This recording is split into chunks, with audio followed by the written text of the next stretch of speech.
الذي يدعي أن لديه الحق ويهتز بمجرد أن يقوم صاحب الحق بإثبات أحقيته أو بإثبات حجته.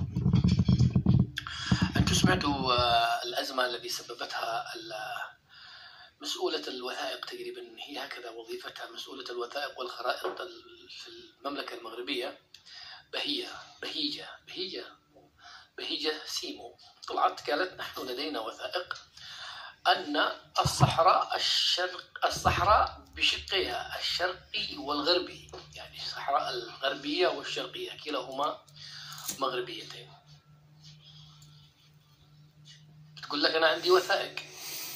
طيب هي تتكلم أمام العالم تقول وباستطاعتكم الاطلاع على هذه الوثائق، يعني على حسب كلامها تندوف مغربية، بشار مغربية، وغيرها من المناطق في الصحراء الشرقية كلها مغربية، وبتتكلم يعني كأنها تحث التراب على وجه تبون وشنقريحة الذي لا يملكون حتى أبسط وثيقة، ما عندهمش أي وثيقة نهائيا تثبت أي شيء. هكذا أنا فرحت بهذا التصريح. إذا بدأ الكلام عن الصحراء الشرقية فهنا تأكدوا أنه سيعم جنون البقر من عند تبون إلى عند شنقريحة إلى عند الكل. من زمان وإحنا نقول للإخوة المغاربة يا جماعة اخرجوا من الصحراء المغربية، يعني كلهم ما يستثيروكم يستفزوكم بالصحراء المغربية والصحراء المغربية، وانتم تتعبوا انفسكم بانه تصيروا تثبتوا ان الصحراء مغربية وتتناقضوا. احيانا كان بعض المغاربة كانوا يتناقضوا فيما بينهم البين، يعني يجي يقول لك الملك قال انه الصحراء ما فيها نقاش، خلاص لا تناقشون في الصحراء، الصحراء مغربية بواقع الحال. يعني انا 47 سنة والمغرب يعني العلم المغربي يرفرف في الصحراء. ايوه طيب يا مغاربه، ولماذا انتم كل يوم الصحراء المغربيه الصحراء؟ والله قلتها في اكثر من مناسبه لبعض الاخوه، قلت ما دام ان الامر محسوم لماذا انتم مشغولين بالصحراء المغربيه؟ اذا تريدوا ان تجعلوا تبون يدور حول نفسه ويلاحق ذيله كالجرو الذي يلاحق ذيله، وشنقريحه يخلع البدله الخضراء هذه يمشي في الشارع يلقط قراطيس، يجمع قراطيس، تكلموا لهم عن الصحراء الشرقية. أنا أذكر يا أخوان والله العظيم، يعني أنا سألت المحجوب السالك سؤال طن في مخي، هذاك السؤال يعني ما زلت أنا، ولعلمكم بغض النظر اتفقتم مع المحجوب السالك أم لم تتفقوا، هذه النقطة هو أصاب كبد الحقيقة. سألته سؤالا مباشرا في الحلقة الأولى التي أنا أجريتها معه، قلت له أخي المحجوب السالك، ما هي الأسباب الرئيسية التي تجعل الجزائر تدعم البوليساريو في الصحراء المغربية بهذا الشكل، بهذا السخاء، لدرجة مجوعة الشعب الجزائري ومعيشة مندوبية البوليساريو في أوروبا وفي كل مكان، وإبراهيم غالي هذا معيشتهم في النعيم والمرتبات والمستوى، والجزائري بيموت جوع، والجزائري بيأكل من الزبالة. قال لي عبارة واحدة قوية ودخلت مخي صراحة. La partida que empiezan unos la acaban jugando otros. La guerra no es un juego. Sin embargo, los niños y niñas de Ucrania se ven obligados a participar. Así es como funciona. دخلت منطقية. قال هناك أسباب كثيرة، لكنه ذكر سبب رئيسي، وهو قال الجزائر من مصلحتها. يا أخي قفل تليفونك يا حمو، يا أخي بلا في عن أبو فرنسا على أبو اليابان، خلنا نتبن أبوهم يا حمو. ساعة حمو راح عبد الواحد جا حمو التليفون. لحظة خليني أجمع الأفكار وارجع للمحجوب السالك.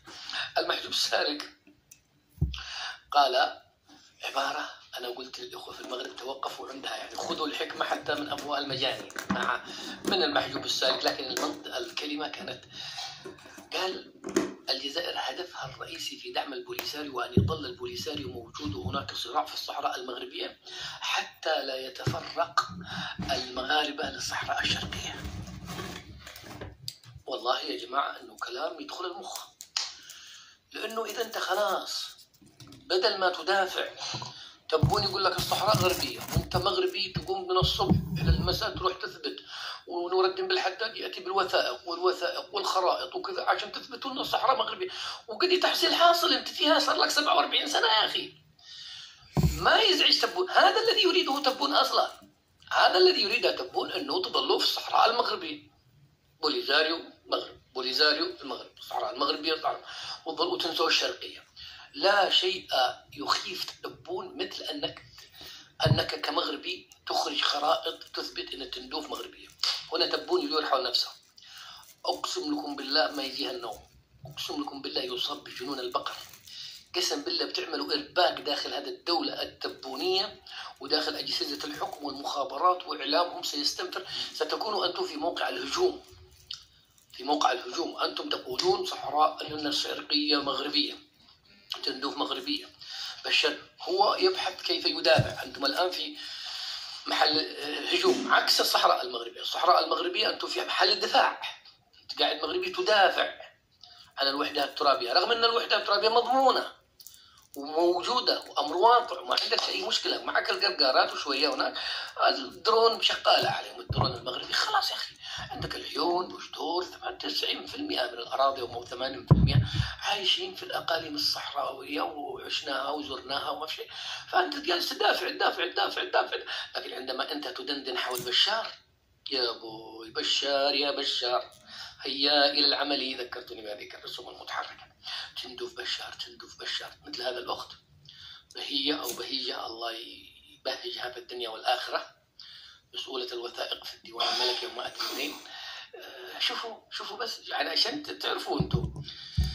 اسمعوا ايش قالت. يمكنكم الاطلاع على بالنسبة للوثائق. الوثائق لا تفيد بعض الأطراف الاستعمارية السابقة الكشف عنها، وذلك ربما قد تكون لأسباب أو لأخرى، أسباب سياسية. سلاح معتد وبرهان لا غبار عليه. بالنسبة للوثائق المتعلقة بقضية الصحراء هي متوفرة جدا جدا جدا في المغرب. وحينما أقول الصحراء أعني بها الصحراء بين مزدوجتها المغربية والشرقية أيضا. فالصحراء متوفرة لدينا. وهنا أريد حتى الجواب على صديقي أنه يمكنكم الاطلاع على هذه الوثائق ويمكنكم نشر، لأنها مرتبة والحمد لله. منذ غد أنا في انتظارك، فيجب أن تأتي وتطلع عليها. حينما أقول الوثائق المتعلقة بالصحراء ليست الوثائق فقط المراسلات أو الضهائر أو البيعات، هنالك خرائط تبين كيف تطورت الحدود، وهو رصيد جد هام حصلنا عليه من الرصيد المأجوسي الذي كان متكلفا بهذا الأمر. هنالك ومن بعد الدول أخرى أيضا شهد شاهد من أهلها، وهنالك بعض الرسوم للحدود، وهنالك الاتفاقيات، وهنالك الرسائل المتبادلة منذ العصر الوسيط إلى اليوم على قضية الصحراء. قضية الصحراء مغربية من خلال وثائقنا، وهي تنتظر أقلامكم، فنحن في خدمتكم في أي وقت ترونه مناسبا. شكرا. أنا أريد هذه الوثائق يا جماعة، ما فاتحينها للكل، أنا أريد أشوفها.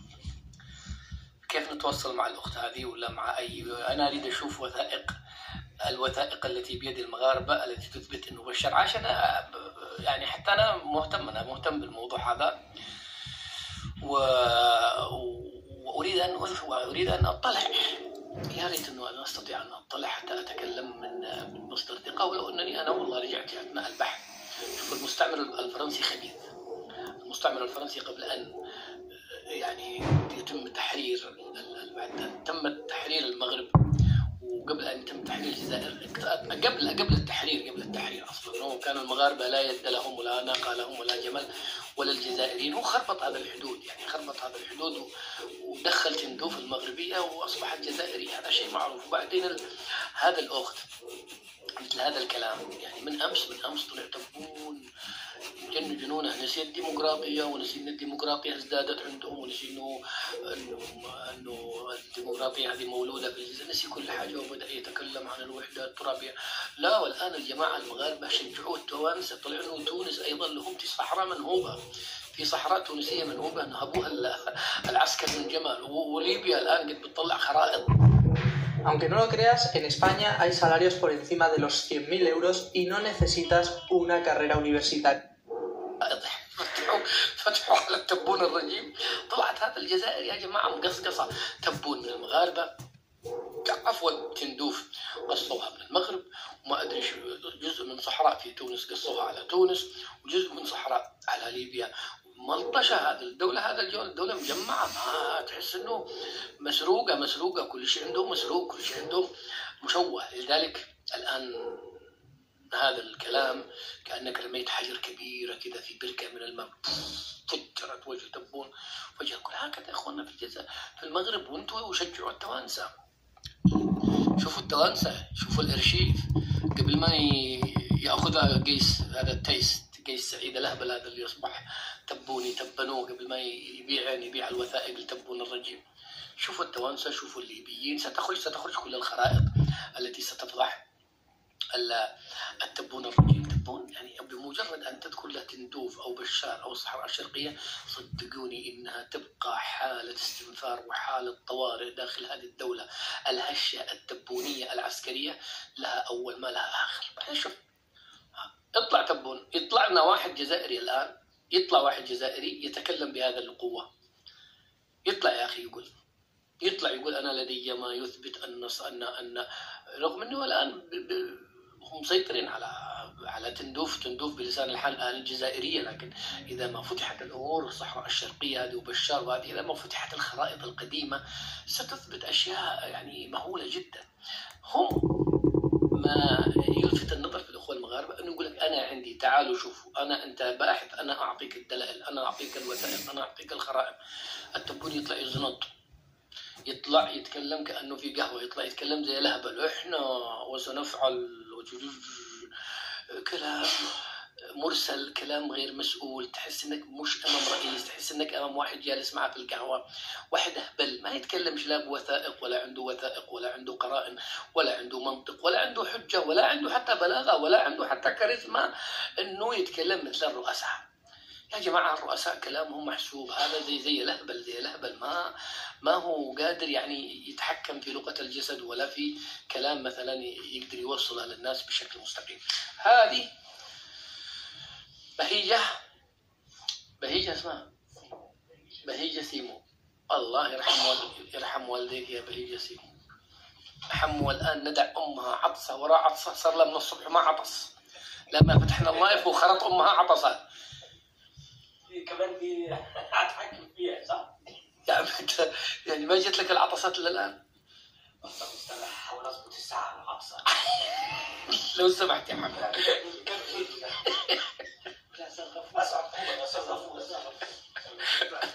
إذن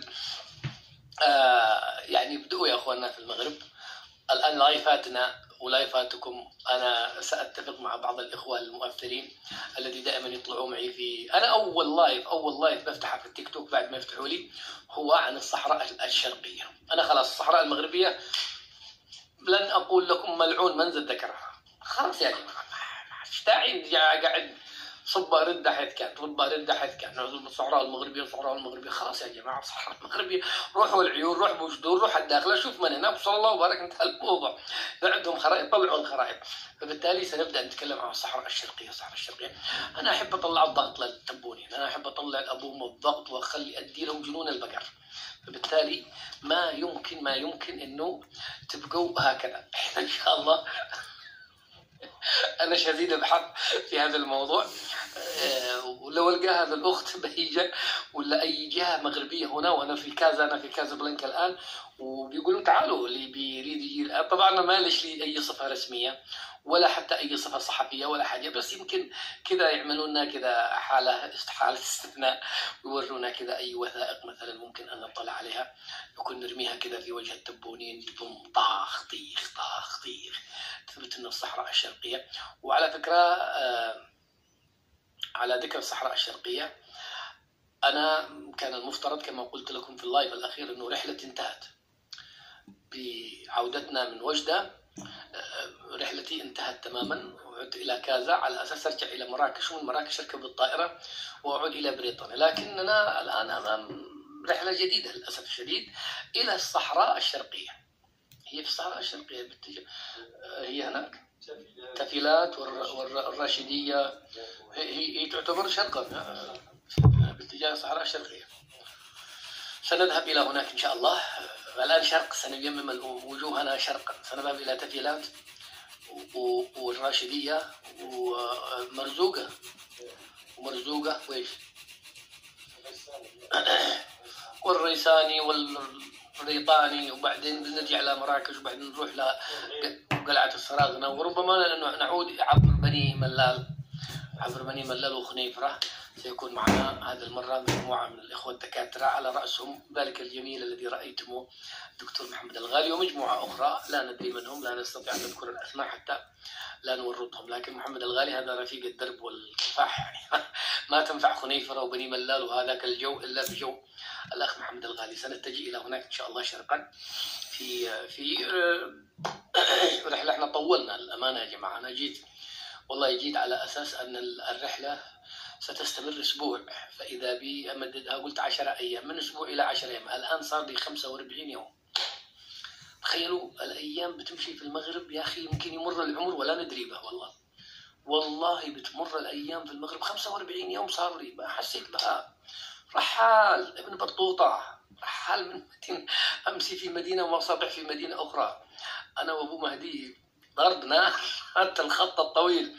فمرت الأيام سريعة. والله أنا قد حزمت حقيبتي على أساس أرجع أنا وحمو الثلاثاء 28 بعد بكرة، لكن اليوم اتصال قالوا والله ما تروح، تفيلات منبع الدولة العلوية، حيث ولدت الدولة العلوية في هذه المدينة، لابد أن يكون لك هناك جولات وننبش في تاريخ البلاد، والجماعة رتبوا على ترتيبات كده خاصة جميلة. فقلنا اتصلنا بالأهل في بريطانيا، قلنا لهم تحملوا كثيرا، تحملتم 45 يوم، زيدوا تحملوا 10 أيام ونكمل. هذا إذا ما كملناش رمضان وعيدنا والله العظيم، لأنه شكلنا بندق أبوها شرقا ما تلاقوني إلا في المخيمات في تندوف والله العظيم. وحتى الصحراء والله اشتقنا لها يا جماعة. قلنا لهم إذا تريدوا يعني مدام صحراء ندق الصحراء كلها يا أخي، نبدأ بالصحراء الشرقية المغربية، ثم نبدأ بالصحراء الغربية المغربية، ندق أبوها كذا، أقادير، قلميم، دددم، طنطان، بتطب لا ما نوصل للقرقارة، نروح نقرقر أبوهم ونرجع وندق أبوها وهذا المرة ما في طائرة، قلت لهم إذا في عيون ولا داخلها ملعون من ركب طائرة، والله لا سيارة، من داخل أقادير منزل قلميم برد ولا يردون إلا من عند التبون، من عند ابراهيم رخيص هذاك، لا عند القرقارات نقرقر ابتهم ونشوف القرقارات ونرجع. حتى اذا في طائره درون نقول لهم ولو مرحبا دقوا على ما انتم ونرجع خلوني اروح يا مغاربه، خلوني اروح، ما عاد قدرت اروح يا جماعه معي اهل، معي مصالح، معي اموري، معي رسائل، معي مواعيد، والله فلت كل حاجه، تركت كل حاجه وجيت. وكل ما قلنا نروح 10 ايام 20 نكمل الشهر، دخلنا 40، وقال لك من عاشر القوم 40 يوما صار منهم. وللحين كيف نرجع على طبيعتنا حق بريطانيا؟ والله انا نشتي طبيب نفسي برمجني ارجع اعيش في هذيك البلاد، اقسم لكم بالله وضعي النفسي مش طبيعي يعني، بعد ان نعيش هذا الحياه وحيويه وناس وطيبه ولقاءات وناس ضيافه واحترام وتقدير وسفر وحفلات من جميع الأنواع. أرجع لبريطانيا، الله أرجع يا جماعة أقعد زي العجوز في البيت، لا سفر ولا أبو مهدي ولا أقادير ولا كازا ولا مراكش ولا حاجة، الله يعيني بس لا مرجع أدخل في حالة نفسية، نسأل الله السلامة والعافية. خلونا نرتب الأمور ونجي نعيش عندكم ملعون من عاد، والله ما عاد لا أريد لا أوروبا ولا الدنيا كلها. أنا لقيت نفسي في هذا البلاد، والله العظيم اني لقيت نفسي في هذا البلاد، وحسيت انني واحد منكم وعايش في هذا البلاد بكل ذره من احساسي اقسم بالله العظيم. حتى حمو لعلمكم عندما ياتي حمو الى هنا تحس انه كذا، تحس انه كان داخل سجن ومنفرج. يا رجل طلع كرشه في 24 ساعه، والله بيرويني كرشه الان، يقول لي هذا بس شرب عصير هنا في كازا حجم الكوب اصلا حمو نص متر الكوب بحجم كوب العصير بحجم عمه. ده مفاعل نووي يا حمو. كم برميل عصير وكمل حمو وشربه فاذا به شوف كده هنا وخليك بيديني شوربه. ايوه. احنا اليوم احنا في كازا عند في ضيافه الاخ الحبيب خليل ابو امين. الله يحفظ لك امين ان شاء الله. اسمك امين ولا خليل؟ محمد امين. لا الولد حمو محمد امين. اسمه كذا محمد امين.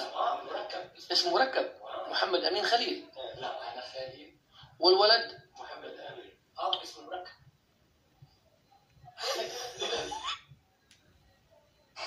En Coches.net, el punto es que somos tan expertos en ayudarte a comprar o vender tu coche como tú en vivir. لا اسم الولد محمد امين خليل. وابنك اسمه محمد امين.